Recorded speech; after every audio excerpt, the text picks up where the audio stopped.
our president, we love you and we care for you. We prayed for you, we voted for you. For people who never prayed for you, who never voted for you, to purport to advise you to come and persecute those who prayed for you and those who voted for you, you should not have such people in your meetings. You should not have such people near you. Ile wangekushauri kama ni washauri wazuri, wangekuambia ukuje uongee na hii watu ya Nairobi na watu ya Mlima Kenya, ujue ni kwa nini wanapiga BBI, ujue ni kwa nini wanakataa handshake, na wangekuambia wanakataa kwa sababu kulingana na hao it is not a priority.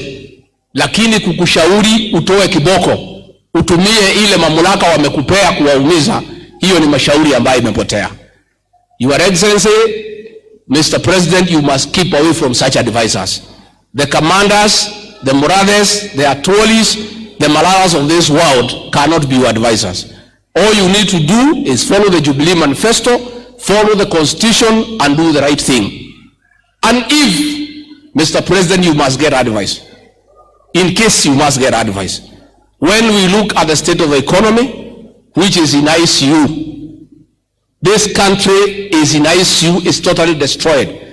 If you must get some advice for whatever reason, then the person we think you can sit with is retired President Mwai Kibaki, akushauri vile ya kurudisha uchumi wa nchi hii vile ilikuwa. Because Mwai Kibaki alikuwa chia nchi nzuri, kila mtu alikuwa na pesa. Sisi tulikuwa na pesa. Huyo ndio mzee peke yake unaweza kaa na yeye akushauri. But not akina Atuoli, not akina Murathe, not akina Malala. Hawa wanakuambia uumize watu yako, wanakupotosha. Hawa watu walikuombea, walikusupport, wako na shida mingi, wameumia kwa serikali yako, kuambiwa uwaumize zaidi ni makosa na ni kitu ambaye haiwezekani.